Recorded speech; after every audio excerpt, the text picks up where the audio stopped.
বিভিন্ন স্থানত গ'লে ছাত্ৰ ছাত্ৰীসকলে ADREৰ পৰীক্ষাসমূহ কেতিয়া অনুষ্ঠিত হ'ব সেই বিষয়েও মোক প্ৰশ্ন কৰে। আজি আমি সেই বিষয়েও এখন বৈঠক কৰিছিলোঁ। ADREৰ আসাম ডিৰেক্ট ৰিক্ৰুটমেণ্ট এক্সামিনেশ্যন, যাক আমি চমুকৈ ADRE বুলি কওঁ, ADREৰ গ্ৰেড 3 পোষ্টসমূহৰ পৰীক্ষা 15, 22 আৰু 29 ছেপ্টেম্বৰত অনুষ্ঠিত হ'ব।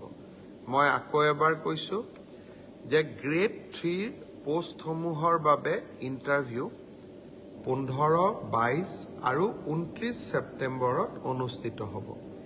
এই পৰীক্ষা এইবাৰ লোকসেৱা আয়োগে পতা পৰীক্ষাৰ আৰ্হিত হ'ব। প্ৰথমতে প্ৰিলিমিনাৰী পৰীক্ষা হ'ব, তাৰ পিছত মেইনছ হ'ব, আৰু মেইনছৰ পিছত আমি ভাইভা প্ৰক্ৰিয়াৰ মাজেৰে আমি সমগ্ৰ ইণ্টাৰভিউ প্ৰক্ৰিয়াটো সমাপ্ত কৰিম। প্ৰিলিমছ এক্সাম তৃতীয় শ্ৰেণীৰ পদসমূহৰ বাবে 15, 22 আৰু 29 ছেপ্টেম্বৰত অনুষ্ঠিত হ'ব। আজি আমি জুলাই মাহত আছোঁ। মই আশা কৰিম যে আমাৰ শিক্ষাৰ্থীসকলে, চাকৰি প্ৰাৰ্থীসকলে যাতে পঢ়া শুনা আৰম্ভ কৰে। ঠিক সেইধৰণে চতুৰ্থ শ্ৰেণীৰ বাবেও আমি একেটাই ব্যৱস্থা হাতত ল'ম। প্ৰথমতে প্ৰিলিমছ, তাৰপিছত মেইনছ আৰু তাৰপিছত ভাইভা ভচি। গ্ৰেড 4 বা চতুৰ্থ শ্ৰেণীৰ পদৰো প্ৰিলিমছ 20 আৰু 27 অক্টোবৰত অনুষ্ঠিত হ'ব। আমাৰ গ্ৰেড 3ত প্ৰায় 7,500 পোষ্ট আছে আৰু গ্ৰেড 4ত প্ৰায় 4,500 বা আৰু অলপ 100-200 বেছি, ইমানখিনি আমাৰ পোষ্ট খালী হৈ আছে। এটা স্বচ্ছ নিযুক্তি প্ৰক্ৰিয়াৰ মাজেৰে আমি এই পদখিনি পূৰণ কৰিম। এলিমেণ্টাৰী এডুকেশ্যন প্ৰাথমিক শিক্ষা বিভাগৰ শিক্ষকসকলৰ নিযুক্তিৰ প্ৰক্ৰিয়াও খুব সোনকালে আৰম্ভ হ'ব। অৱশ্যে ছেকেণ্ডাৰী এডুকেশ্যনত আমাৰ অকণমান সময় লাগিব, কাৰণ প্ৰথমবাৰৰ বাবে অসমত আমি গ্ৰেজুৱেট টিচাৰ মেথছ বুলি এটা নতুন পদ সৃষ্টি কৰিব খুজিছোঁ। আমাৰ স্কুলবিলাকত, হাইস্কুলবিলাকত ইমান দিনে গ্ৰেজুৱেট টিচাৰ ছায়েন্স আছিলে। মেথছৰ বাবে সুকীয়া শিক্ষক নাছিলে। যোৱা কালি শিক্ষা বিভাগৰ লগত মই বহুত দেৰি বহিছিলোঁ আৰু আমি এটা সিদ্ধান্ত লৈছোঁ যে আমাৰ হাইস্কুলবিলাকত গ্ৰেজুৱেট টিচাৰ মেথছ বুলি এটা সুকীয়া পদ হ'ব লাগে, যাতে গণিতৰ ওপৰত আমি একোজন শিক্ষক নিযুক্তি দিব পাৰোঁ। গণিতৰ শিক্ষক নোহোৱা বাবে আমাৰ স্কুলসমূহত শিক্ষা ব্যৱস্থাত বহুত জটি পৰে।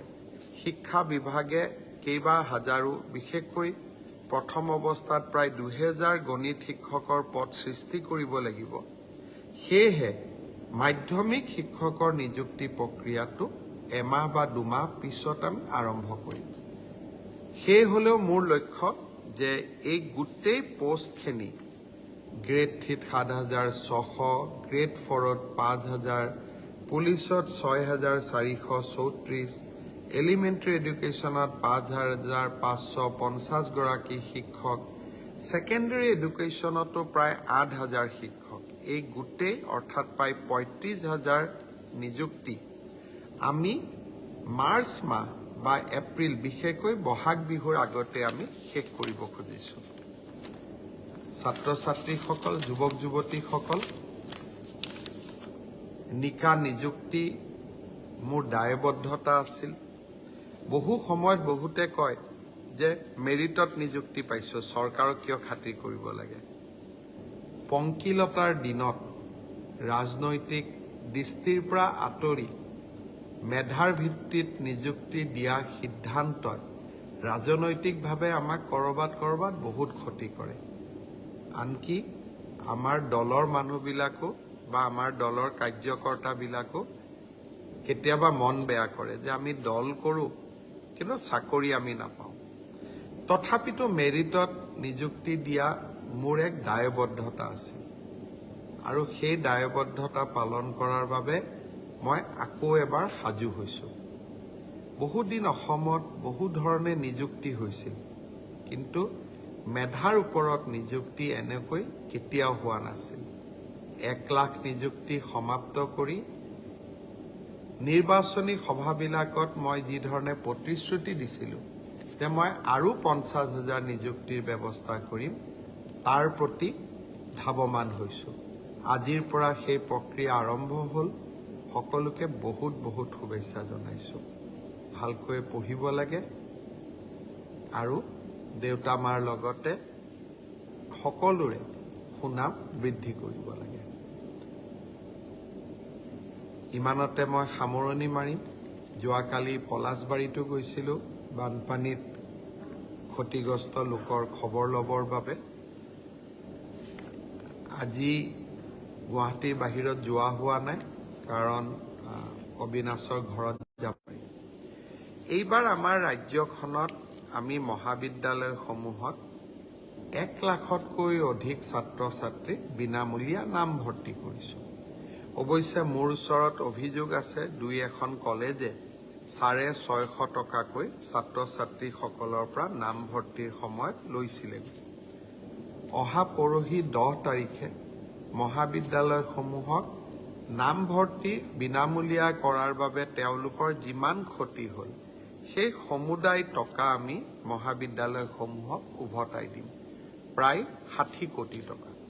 সেইদিনাখনেই মই মহাবিদ্যালয়ৰ অধ্যক্ষসকলকো অনুৰোধ কৰিম যে আমি নামভৰ্তিৰ সময়ত 600 টকাকৈ লোৱাৰ যি অভিযোগ আছে, সেই অভিযোগবিলাক যাতে মিছা বুলি প্ৰমাণ কৰি, অসত্য বুলি প্ৰমাণ কৰি আমি ছাত্ৰ ছাত্ৰীসকলক সেই 600 টকাটো উভতাই দিওঁ। বহুত বহুত ধন্যবাদ। শুভৰাত্ৰি।